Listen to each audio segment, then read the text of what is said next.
Entonces ya terminamos con la escuela estoica. Vamos a ubicarnos un poquito históricamente, ¿no? Estamos a fines del siglo IV antes de Cristo, ¿no? Donde ya entonces la escuela estoica ya fue, empezó a ser establecida, ¿no? Empezó. Después vimos que fue establecida crecientemente en el siglo III, segundo. ¿Qué pasó a nivel, digamos, geopolítico, no? Bueno, ustedes saben que Alejandro Magno eh, conquistó medio mundo, ¿no? Los atenienses habían sido derrotados por los espartanos en el 404 a.C. y luego fueron derrotados de nuevo, 70 años después, por los macedonios, concretamente por el rey Filipo, ¿no? Al cual va a suceder Alejandro Magno. Fue una derrota que obviamente, como la cultura era la misma, la cultura griega, fue una derrota en donde hubo una rápida, simplemente incorporación a la hegemonía macedonia dentro de la cultura griega. El tema es que Alejandro quiso llevar esa hegemonía griega más allá de los confines griegos, ¿no? Más allá de Atenas, del Peloponeso, de Ática, quiso ir más allá. Este, Acuérdense que Alejandro había sido discípulo de Aristóteles, con lo cual sabía la importancia del conocimiento como refuerzo, ¿no? Y de la técnica como refuerzo de la conquista. O sea, la conquista de Alejandro eh, era, bueno, si no me pones resistencia, te incorporo a mi imperio, te incorporo, tomo lo que vos sabés y lo que yo sé lo implemento en el territorio en donde yo te conquisté, ¿no? O sea, si vos no ofrecés resistencia, yo lo que hago es te incorporo al imperio. O sea, eso era la filosofía de Alejandro. Por eso él llevaba junto con él, con los ejércitos, llevaba ingenieros, geógrafos, enseguida trazaba mapas, ¿no? De todos los territorios que iba conquistando. Eh, bueno, las tropas de Alejandro llegaron a lo que era la Mesopotamia, obviamente derrotaron a- a los persas, entonces, lo que es el ahora territorio iraní, lo incorporaron, llegaron a lo que es la Mesopotamia, lo que es el actual Irak, también lo incorporaron. Eh, Como vimos en álgebra, los babilonios, digamos, eran los que estaban más adelantados, con lo cual la cultura griega, digamos, en el fin del siglo IV, lo que hizo fue incorporar el álgebra y el sistema sexagesimal de los babilonios, pero lamentablemente no incorporaron el sistema posicional, ¿no? Eso no. Y fue una pena porque podrían haber avanzado mucho si hubieran incorporado la idea posicional, ¿no? Este, como vimos en la unidad anterior, eh, la astronomía babilónica incorporó la astrología a partir del siglo más que nada sexto, quinto, que es donde surgió el zodíaco babilónico. Y a través de, bueno, de la conquista de Alejandro, los estoicos incorporaron la astrología babilónica. Esto no lo comentamos, pero bueno, se los comento. Acuérdense que la astrología, como tal, tiene un fuerte componente, ¿no? Casuístico, universal, ¿no? O sea, la influencia de los astros en los acontecimientos humanos se llevan de la mano con toda esa casuística estoica, ¿no? Eh, Otra cosa importante, esto no se los comenté, pero los griegos creían que el Sol estaba entre la Luna y el resto de los planetas, por una cuestión de sentido común de tamaño, ¿no? Este, pero los babilonios ya sabían, ¿no? Que en realidad eh, el orden es, eh, entre comillas, ¿no? Primero Venus, digamos, primero Venus, Mercurio, y recién después el Sol y después Marte. O sea, obviamente, digamos, siempre desde el punto de vista geocéntrico, ¿no? Esto fue un paso adelante, o sea, porque realmente un sistema geocéntrico que ponga al Sol entre Venus y Marte funciona mejor que un sistema geocéntrico que ponga al Sol después de la Luna, o sea, entre la Luna y Venus, ¿no? O sea que en ese sentido supuso un avance para la astronomía griega incorporar este conocimiento de la astronomía babilonia, ¿no? Bueno, este busto quizás se parezca bastante a cómo fue Alejandro en realidad, porque es un busto en mármol del siglo segundo, más o menos antes de Cristo, así que quizás se parezca bastante a cómo fue él. Con lo cual, todos estos comentarios son porque vamos a entrar en lo que se llama el periodo alejandrino de la filosofía y la ciencia griegas.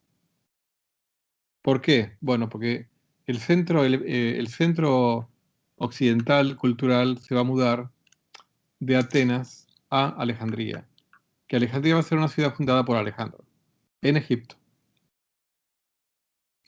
Este, como acá comento, Alejandría fue fundada en el 332 a.C. por Alejandro, el propio Alejandro. Se transformó en un puerto muy importante em, para el comercio, ¿no? Entre Oriente, piensen que, bueno, digamos,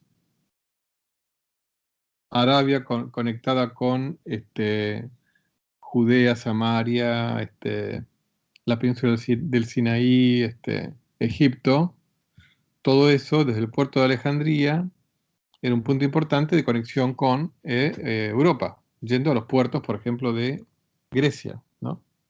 Eh, como vía alternativa a tener que ir todo por la península de Anatolia, ¿no? La actual Turquía, y luego ir por toda la parte de los Balcanes, Croacia, qué sé yo, Ática, o sea, eh, que sería la vía 100% terrestre. Acá sería la vía, ¿no? De la comunicación, digamos, de lo que serían los productos que vienen a través de Siria, Palestina y demás, ir hasta Egipto y salir por el puerto de Alejandría.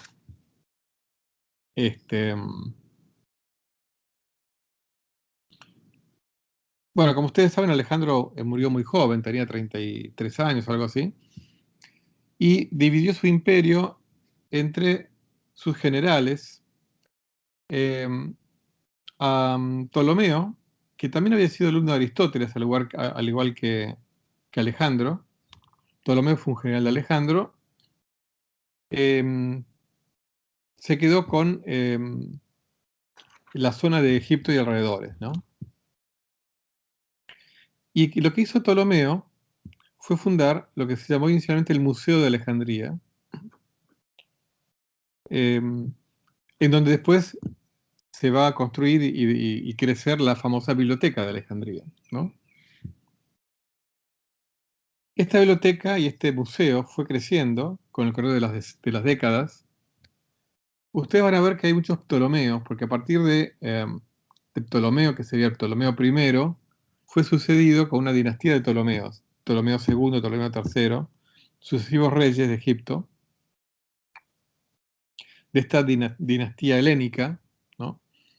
Eh, el helenismo como sinónimo de esta cultura griega que se fue expandiendo por todas las regiones que conquistó Alejandro, que luego obviamente hubo luchas internas, qué sé yo, pero digamos, el helenismo se denomina toda esta cultura y ciencia griegas posterior a las conquistas de Alejandro. Entonces, acá cito un fragmento de una carta del siglo VII después de Cristo, de un comandante musulmán que se lo dirige al califa Umar ibn al-Hattab, que dice que Alejandría llegó a ser una hermosa ciudad con 4.000 palacios, 4.000 baños, 12.000 jardineros, 40.000 judíos que pagan tributo y 400 teatros y otros lugares de esparcimiento. Me pareció muy pintoresca esta cita, ¿no? Lamentablemente la biblioteca fue destruida por un incendio eh, que fue un accidente, fue cuando los romanos conquistan Egipto. Julio César, siglo I antes de Cristo, Julio César ordena quemar la flota egipcia que estaba en el puerto de Alejandría, y por algún motivo ese incendio se extiende a la propia biblioteca. O sea que la biblioteca de Alejandría y la pérdida de miles de libros, volúmenes valiosísimos de la cultura de la antigüedad se perdió no solamente por eh, alguna destrucción que pudo haber habido en la época musulmana, no solamente por alguna destrucción que pudo haber habido en la época cristiana, que también tuvo su época de fundamentalismo cristiano, sino también por este incendio. O sea, como mínimo, la Biblioteca de Alejandría tuvo tres destrucciones. Una, la primera, la de este incendio provocado inintencionalmente por Julio César, me refiero al incendio de la biblioteca, ¿no? Si quieren, romana. La segunda, una destrucción cuando ya el cristianismo se hizo la religión imperante en el propio Egipto, en Alejandría en particular, y después vamos a hablar de eso. Bueno, hordas cristianas también destruyeron en gran medida la biblioteca, por ser símbolo de paganismo. Y luego una otra destrucción parcial cuando Alejandría pasa a ser parte del creciente imperio musulmán. Pero quizás esa destrucción musulmana haya sido la menor de las tres, posiblemente. Igual es difícil cuantificar cada una de estas destrucciones. Pero bueno, realmente se perdió muchísimo. Entonces vamos a empezar a hablar de algunos personajes. Acá nos vamos a alejar un poco del mundo de la filosofía. Vamos a entrar más en el mundo de la ciencia, con lo cual nos alejamos un poco, si quieren, de la historia de la filosofía de la ciencia, para entrar más en la historia de la ciencia propiamente dicha, ¿no? Y el primer personaje, siempre en orden cronológico, de este mundo helenístico, em, es Euclides, que todos los conocen, para muchos el padre de la geometría, pero en realidad es el padre de la geometría axiomática, porque quizá la principal contribución de Euclides fue tomar todo lo que se conocía hasta ese momento en geometría. Imagínense, ubíquense, bueno, realmente no se sabe casi nada de la vida de Euclides. Se sabe que vivió la mayor parte de su vida en Alejandría, que es donde trabajó, donde escribió su tratado de geometría, la geometría de Euclides, así se llama, en donde seguramente hubo teoremas cuyo autor fue el propio Euclides, pero no queda claro cuáles son. Hay algunos que se sabe que no son de él, que bueno, por ejemplo, los teoremas de Tales que vimos. Hay algún que otro teorema de Eudoxo también, que también lo comentamos al pasar. Y otros teoremas, que seguramente varios son de Euclides, ¿no? Pero lo más valioso, como les digo, de esta obra, aparte de su carácter recopilatorio y ordenatorio, es el hecho de que es el primer sistema axiomático en la historia de la humanidad. Euclides es autor del primer sistema axiomático, la primer teoría axiomáticamente formulada. ¿Mm?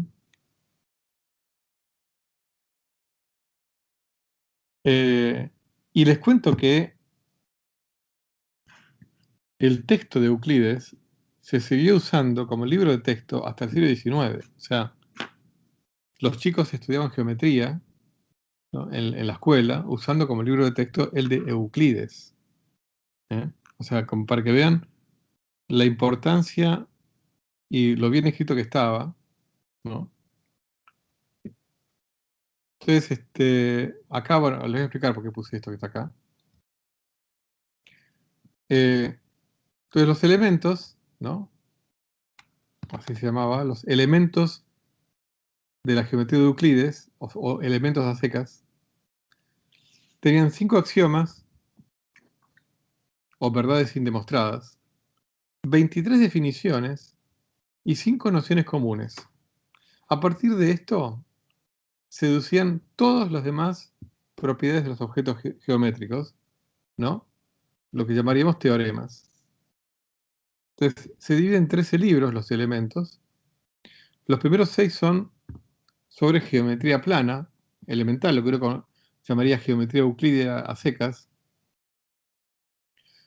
Los siguientes 3 son sobre teoría de números, que es muy interesante, o sea que es más de aritmética, no de geometría. El 10º libro habla sobre los inconmensurables. ¿Se acuerdan que yo les comenté?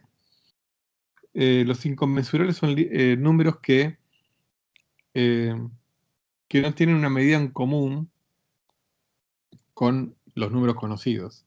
Entonces, que están muy relacionados con los números irracionales. Por ejemplo, la raíz cuadrada de 2 es inconmensurable con el número 2, por ejemplo. Y eso tiene que ver con que si yo lo escribo, la raíz cuadrada de 2, necesito infinitos decimales, no termina en ninguna parte. O bien que no lo puedo escribir como el cociente de dos números naturales. O bien que aunque escribiéndolo en notación decimal necesite infinitos decimales, no hay un ciclo de números que se repita, ¿no? Por ejemplo,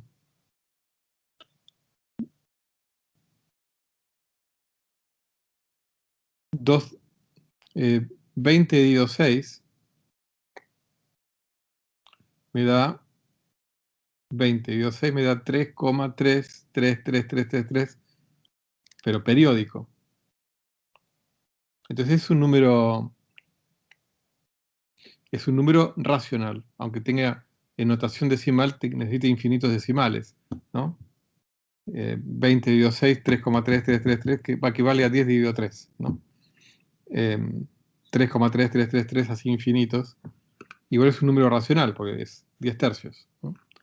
Pero hay números que no tienen que no se repiten, o sea, por ejemplo, puede ser 2,362, 362, 362, 362, 362. Seguramente ese número debe ser producto de dividir dos números naturales.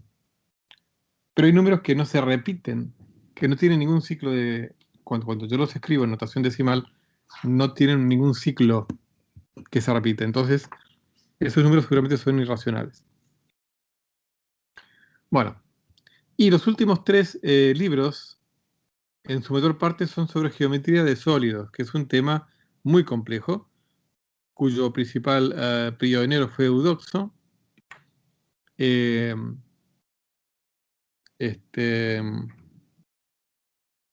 ya en la época de Platón se sabía, por ejemplo, que los únicos sólidos regulares son 5. Y se sabía que no había más, lo cual es muy curioso, es una hazaña de la mente humana que en el siglo V a.C. los griegos ya supieran que el número total de sólidos regulares son 5 y no más. No es trivial demostrar eso. Para que tomen conciencia, ¿no? O sea, no es trivial darse cuenta de que no hay más. ¿Qué es un sólido regular? Es un sólido tal que todos sus lados y todas sus caras son iguales. El ejemplo más simple es el cubo. Todos sus lados son iguales y todas sus caras son iguales. Son cuadrados y los lados son todos iguales. Tienen la misma medida.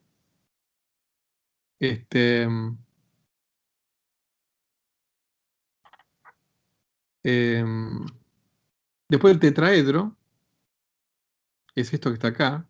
No es una pirámide como las de Egipto, porque las pirámides tienen cuatro caras así triangulares. El tetraedro lo que tiene son 4 caras. O sea, una pirámide tiene 4 caras triangulares y después tiene la base que es cuadrada. El tetraedro tiene 4 caras triangulares, pero todas iguales. Esto es un triángulo, atrás, que no se ve, hay otro triángulo, y en la base es un triángulo también. Y los 4 triángulos son iguales. Y todos los lados son iguales. Entonces, ese es otro sólido regular, el tetraedro. Este que está acá es el octaedro, que es el siguiente sólido regular, tiene 8 caras iguales. También son todos triángulos. Las 8, imagínense entonces que acá sí, lo que tengo es 1, 2, 3, 4, acá que no se ven, y acá 1, 2, 3, 4 abajo que no se ven. Acá sí es una pirámide como las de Egipto, y otra pirámide invertida como las de Egipto. No importa que haya un cuadrado acá, porque ese cuadrado no es una cara de este sólido, ¿no? Entonces tenemos 8 caras iguales, que son los estos triángulos, y todos los lados también son iguales. Después el dodecaedro, que está acá, que tiene 12 caras iguales, y son pentágonos las caras. ¿Ven? Que son pentágonos, tienen 5 lados, ¿no? Pero se llama icosaedro porque tiene 12 caras, 12. Cada cara es un pentágono. Y todos los lados son iguales, todos los que ven acá son todos iguales. Y finalmente el icosaedro, que se ve acá una parte, que es un sólido que tiene 20 caras iguales todas. Son todas triángulos equiláteros. Son 20 caras, 20 triángulos. Y todos los lados son todos iguales. Bueno, esto ya se sabía en el siglo V a.C. Esto es el fundamento de la teoría del éter de Platón. O sea, están los 4 elementos de Empédocles. Y como había 5 sólidos regulares, Platón propuso que estaba el éter como quinto elemento. Esto parece, se los tendría que haber contado cuando hablamos de Platón, pero bueno, se lo estoy contando ahora. Los últimos 3 libros de Euclides son sobre geometrías del sólido. Que es toda una teoría compleja que, de hecho, hoy en día no se enseña en el secundario. Geometría espacial no se enseña, salvo en algún secundario así técnico quizá, no sé, pero en general no se enseña.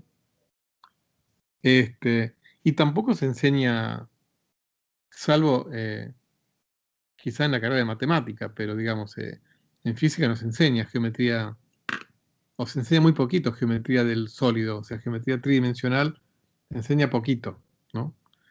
Por ahí es calcular alguna superficie, algún eh, sólido de revolución, tipo por ejemplo el paraboloide de revolución, alguna cosa así, pero no se ven, por ejemplo, no se ven los sólidos regulares.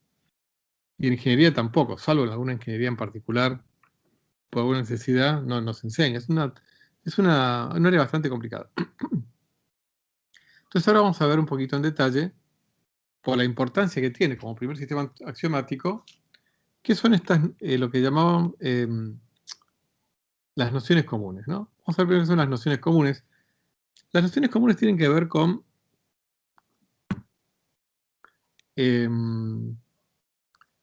cosas que no son exclusivas, ¿no? Cosas que no son exclusivas de la geometría, sino que son también comunes a otras disciplinas, ¿no? Los que trascienden la geometría. Van a ver por qué. O sea, todo esto está en el libro de Euclides. Dice, noción común 1, número 1.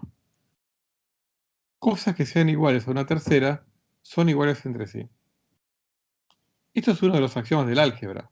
O sea, si A es igual a C y B es igual a C, A es igual a B. Sería, ¿no? Noción común 2. En general, estas 5 nociones comunes de Euclides son comunes, por ejemplo, al álgebra. Dice, si a dos cosas iguales se añaden cosas iguales, las totales son iguales. ¿Cómo uno lo diría en términos algebraicos? Si A es igual a C, perdón, si A es igual a B, A más C es igual a B más C. ¿Ok?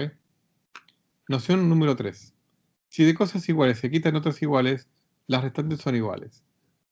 Algebraicamente sería, si A es igual a B, A menos C es igual a B menos C. ¿Ok? Noción común número 4. Cosas que coinciden entre sí son iguales entre sí. Esto ya más tiene un componente geométrico, ¿no? Si dos cosas, y acá ya uno no piensa más tanto en números, sino en objetos. Si dos objetos coinciden entre sí, es porque son iguales. Sería.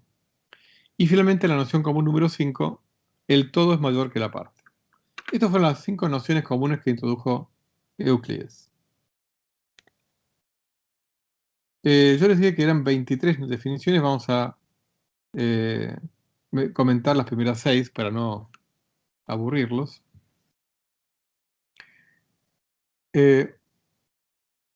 Define punto como aquello que no tiene partes.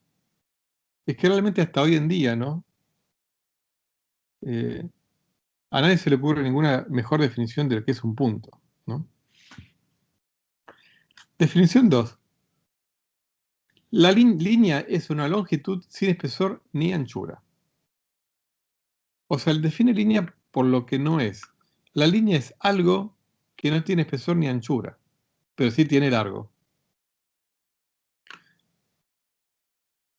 Definición 3. Los extremos de una línea son puntos. Entonces uno se imagina un segmento, ¿no? Los extremos son los puntos extremos de la línea. Definición 4. Línea recta es aquella línea que tiene todos sus puntos en la misma dirección. O sea, que hay un ida y vuelta entre línea recta y dirección. Casi uno podría decir que línea recta es sinónimo de dirección. Nada más que una línea recta puede o no tener extremos. Una dirección es algo más abstracto. Definición número 5. Superficie es aquello que tiene solamente ancho y largo, pero no tiene espesor. O sea, es algo similar a la definición de línea, pero acá le estamos diciendo que lo que no tiene es espesor, pero sí tiene anchura. Tiene largo y ancho, pero no espesor. Finalmente, la definición número 6. Los extremos de una superficie son rectas. Bueno, esto obviamente porque Euclides está pensando en una superficie que sea algo como, por ejemplo, un plano, ¿no? Algo que tenga como extremos rectas. Uno podría pensar en superficies que no sean planas, ¿no? Que sean curvas, entonces ahí ya los extremos no serían rectas. Y así sigue, ¿no? Yo lo que aventuro decir es que seguramente Euclides estudió mucha matemática, geometría, demostró teoremas, y habrá dicho, bueno, a ver, ¿cuáles son los ladrillos fundamentales con los cuales yo puedo empezar a construir todo esto? Y habrá ido descartando cosas que puede definir a partir de otras más primitivas, habrá ido descartando cosas que se demuestran, y habrá llegado a este conjunto de nociones comunes y definiciones, y finalmente los famosos 5 axiomas de Euclides. Postulado número 1. Una recta puede trazarse de un punto cualquiera a otro. O sea, en otros términos, dados dos puntos, siempre existe una recta. Postulado número 2. Una recta delimitada puede prolongarse continuamente en cualquiera de sus direcciones y hacerse una recta ilimitada. Uno podría decir en otras palabras, el espacio euclidio es infinito. Dado una recta que tenga límites, yo la puedo prolongar indefinidamente en ambas direcciones. Postulado número 3. Un círculo puede describirse con un centro y un radio. Lo cual es curioso, pero hasta el día de hoy, o sea, todos concuerdan en que es un correcto postulado. O sea,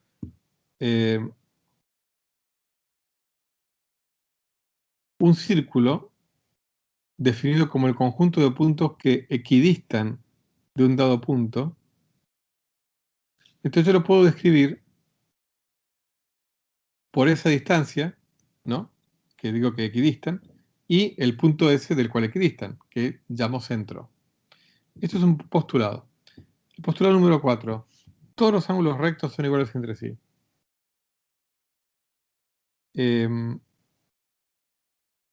Lo cual es curioso, pero también es un postulado necesario. Y finalmente el postulado 5, que es el más complejo, y que fue el que más trabajo provocó, porque hubo una gran cantidad de matemáticos, geómetras, que intentó ver si este postulado en realidad era un teorema que se podía deducir de todos los anteriores junto con las definiciones y demás. Y nunca llegaron a lograrlo, ¿no? Y dice, si una recta que corta otras dos forma con estas ángulos internos del mismo lado, que sumados sean menores que dos ángulos rectos, las dos rectas, si se prolongan indefinidamente, se cortarán del lado en que dicha suma de ángulos sea menor que 2. Buah, que parece un trabalenguas esto, pero lo que está diciendo es que si yo tengo eh, em, dos rectas que cortan una dada recta, del lado en que la suma de los ángulos es menor a dos rectos, o sea, menor a 180 grados, si se prolongan, en algún momento se van a cortar, ¿no?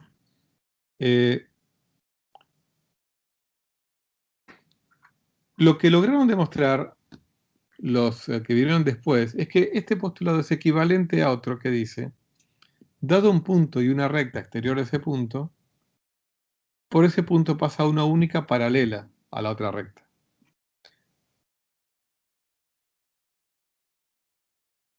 Lo que hicieron muchos matemáticos posteriores, por ejemplo Proclo, en el siglo VI después de Cristo, y otros, fue ver qué pasa si yo postulo la negación de esta oración. ¿Llegaría a alguna contradicción? ¿Cómo sería la negación, ¿no? Sobre todo en la formulación alternativa que es más clara, ¿no? Decir, bueno, dado una recta y un punto exterior de esa recta, por ese punto pasa más de una recta paralela a esta. Y ver qué pasa, ¿no? Y bueno, nadie nunca obtuvo ninguna contradicción. Bueno, entonces, esto se los cuento en forma anacrónica.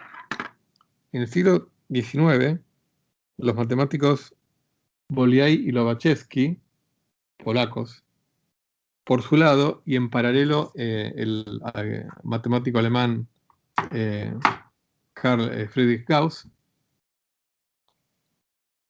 lo que hicieron fue, a partir de la negación del quinto postulado, obtener lo que se llama la primera geometría no euclidia. O sea, es otra geometría que es una geometría que tiene curvatura negativa. No importa, no vamos a entrar en eso, pero lo que hicieron fue encontrar otra geometría alternativa a la de Euclides. Por todo lo que sabemos, nuestro espacio físico, el que nos rodea, está muy bien descrito por la geometría de Euclides, ¿no? Así que bueno, es curioso que Euclides, 2300 años antes de nuestra época actual, se dio cuenta de que tenía que incluir esta proposición como un quinto postulado, ¿no? Piensen que estamos hablando de fines del cuarto y principios del tercero, ¿no? Antes de Cristo, siglo.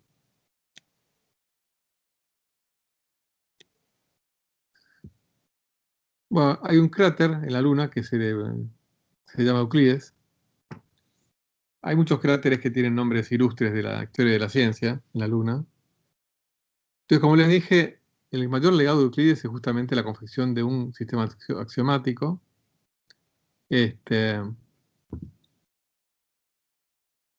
Me había olvidado, yo sabía que me estaba olvidando de mencionar algo. En realidad, Eudoxo, bueno, se acuerda que Eudoxo fue contemporáneo de Aristóteles, pero Teeteto, el del diálogo Teeteto de Platón, fue un gran matemático y fue el que se dio cuenta que hay 5 sólidos regulares, ni más ni menos, ¿no?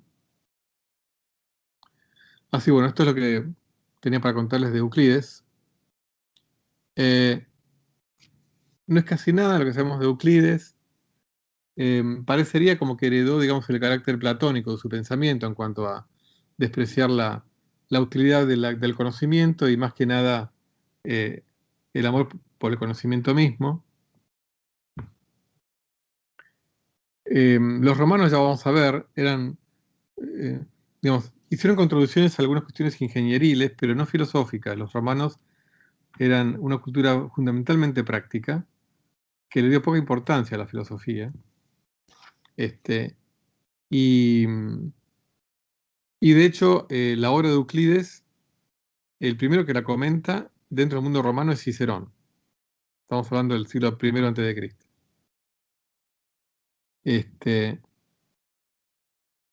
Y curiosamente, y también va de la mano de lo que les digo obviamente Cicerón sabía griego, ¿no? Por más que era un filósofo romano, aparte de la lengua latín, que era la lengua erudita romana, sabía griego, por eso que pudo comentar los elementos de Euclides.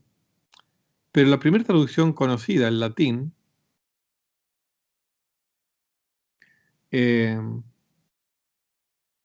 es de Boecio, que fue un filósofo romano del siglo V después de Cristo. O sea que hasta el siglo V después de Cristo a ningún romano se le ocurrió traducir a Euclides al latín. Muy bien. Bueno, acá termina lo que yo llamé cuarta parte, cuando estuve ahí fraccionando mi presentación. Lo que voy a hacer es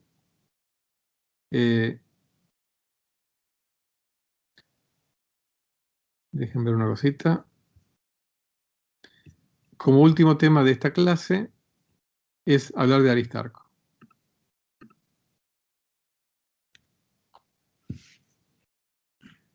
Aristarco fue un gran astrónomo y matemático del siglo III a.C.,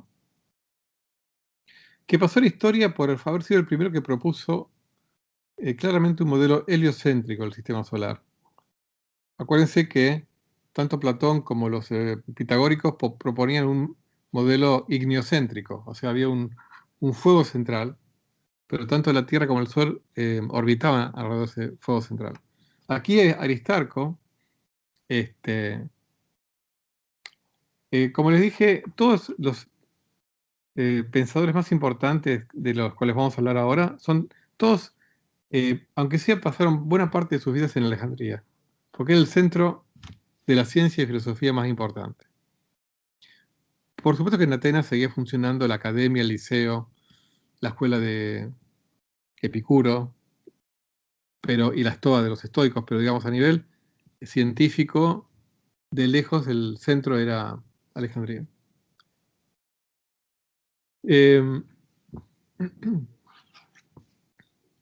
Les comento de paso que antes de Aristarco, un astrónomo del cual muy poco se sabe, llamado Heráclides Póntico, o Heráclides del Ponto, que vivió en el siglo IV a.C., había propuesto lo que se conoce como un modelo geo-heliocéntrico. Él había propuesto, Heráclides, que Venus y Marte quizá podrían orbitar al Sol, pero que el Sol orbitaba alrededor de la Tierra, ¿no? E incluso Heráclides se animó a decir que la Tierra gira sobre sí misma cada 24 horas, lo cual también habla de un gran salto conceptual de Heráclides. Y el argumento fue, digamos, que las estrellas están tan lejos que parecería más sensato pensar que es la Tierra la que rota. Realmente la velocidad de rotación que requieren las estrellas para dar una vuelta cada 24 horas es muy grande, ¿no? Obviamente eso estaba en contra del sentido común, que indicaba que la Tierra no se mueve, ¿no? O sea, nadie ve que la Tierra se mueva, parece quieta, ¿no? Lamentablemente, casi todo lo que escribió Aristarco se perdió, posiblemente en el incendio ese durante la conquista de Julio César. Así que lo que sabemos son más que nada gracias a Plutarco y a Arquímedes, del cual vamos a hablar la clase que viene. Pero bueno, Aristarco dio un paso más que Heráclides y propuso un modelo directamente heliocéntrico. Todos los planetas, junto con la Tierra, orbitan alrededor del Sol. Obviamente Aristarco no era tonto y sabía lo que implicaba su modelo. ¿Por qué? Uno de los argumentos en contra, aparte de que nadie ve que la Tierra se mueve, es que, que si realmente la Tierra se mueve alrededor del Sol, eh, las estrellas tienen que estar mucho más lejos de la Tierra de lo que está el Sol. Porque si no, se vería un cambio de posición relativa de las estrellas. Esto creo que se los comenté en alguna clase, ¿no, Eva? Es el tema de el ejemplo del ojo, ¿no? Si yo veo todo con un solo ojo, pongo mi dedo índice delante de mi ojo, ¿no? Y abro mi ojo derecho, la posición angular de mi dedo relativa a por ejemplo, a la pantalla de mi computadora va a cambiar si yo abro el ojo derecho o el izquierdo. Entonces, reemplacen ojo derecho e izquierdo por la posición de la Tierra, por ejemplo, en verano, en el espacio, versus la posición de la Tierra en el invierno, ¿no? Eh, y piensen en las estrellas, eh, ¿no? Como el análogo, por ejemplo, estrellas que estén a distinta distancia de nosotros. Pero van a ver que las estrellas que están más cerca deberían cambiar de posición angular. Sin embargo, nadie ve eso. Entonces, lo que Aristarco dijo es que seguramente las estrellas, incluso otra cosa, o sea, eh, la posición, digamos, si las, si las estrellas estuvieran cerca o a distancia comparables a la del Sol, aunque estén todas a la misma distancia, cuando yo cambio de posición, las distancias angulares entre las estrellas también cambian. O sea, quizá en pequeña medida, pero cambian. O sea, eso lo pueden ver haciendo un dibujito. Porque yo cuando estoy de un lado voy a estar más cerca de las estrellas que están de este lado de la bóveda celeste. Y cuando la Tierra esté de este lado del Sol, va a estar más cerca de las estrellas que están de este lado de la bóveda celeste. O sea que, aunque la bóveda fuera, digamos, las estrellas fueran equidistantes, también habría cambios entre la distancia angular aparente de las estrellas en una época del año respecto de la otra. Con lo cual, lo que dijo Aristarco sí, pero eso lo que indica es que las estrellas están mucho más lejos de lo que uno se hubiera imaginado. O sea, la distancia de las estrellas es mucho mayor que la distancia al Sol. ¿Mm? Eso es lo que concluyó Aristarco. O sea, Aristarco fue consistente con su propia visión del universo. O sea, agrandó enormemente el tamaño del universo. Realmente fue un paso muy importante. Lamentablemente, lamentablemente, eh, nadie le dio crédito. Es más, como les dije, Crisipo incluso supuestamente pidió que fuera expulsado, ¿no? eh, de, de Alejandría y demás, ¿no? Eh, bueno, yo les diría que, eh, perdón, Cleantes, me confundí con el otro estoico. Vamos a cortar acá el video, vamos a seguir la clase que viene. Vamos a terminar con Aristarco y seguir con otros grandes pensadores de la época alejandrina.